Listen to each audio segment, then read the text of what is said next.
Nakita po natin na patuloy pa rin yung epekto ng southwest monsoon o habagat, partikular na nga dito sa malaking bahagi ng ating bansa. Habang yung bagyong si Krising ay lumabas na po ito kahapon at huli nating namataan na sa labas na ito ng Philippine Area of Responsibility, 655 kilometers west ng Itbayat sa Batanes at patungo na nga ito sa may katimugang bahagi ng mainland China. So inaasahan nga po natin na maaari itong maglandfall today or tomorrow po, itong partikular na itong si severe tropical storm Wipa. Ito po yung international name ni Bagyong Krising. At samantala naman, hanging habagat ang magdadala pa rin ng maulang panahon sa malaking bahagi ng ating bansa, lalong-lalo na po yung kanlurang bahagi ng Luzon, partikular na nga itong Central Luzon, Ilocos Region, maging itong bahagi po ng Southern Luzon kasama na yung Metro Manila at yung western section po ng Visaya. Samantala naman, inaasahan din natin ang maulap na kalangitan na may mga kalat-kalat na mga pag-ulan, partikular na nga sa nalabing bahagi ng Luzon at ng Visayas,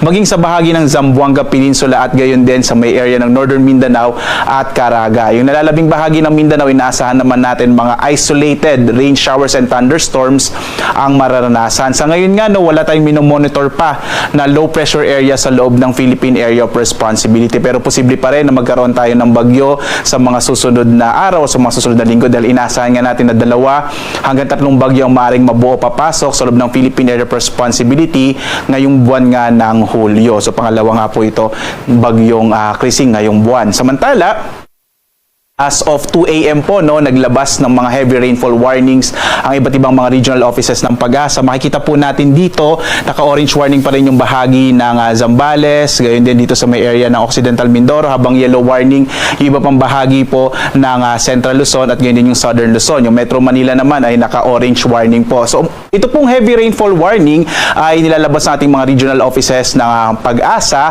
at ito po ay in-update every 2 to 3 hours. So, as we speak po, ay ina-update na ng ating mga regional offices itong heavy rainfall warning. So muli po, kung nais nyo pong malaman kung magtutuloy-tuloy ba yung mga pag-ulan sa sunod na 2 hanggang 3 oras, ito pong heavy rainfall warning na maaaring makita sa panahon.gov.ph ay maaari pong maging basehan kung ano po yung nasa ating magiging lagay ng panahon sa sunod na 2 hanggang 3 oras. So kapag meron po tayong yellow, orange at lalo na po pag may red heavy rainfall warning ay posible po yung mga pagbaha o malawakang pagbaha, lalong-lalo na nga sa mga mabababang lugar.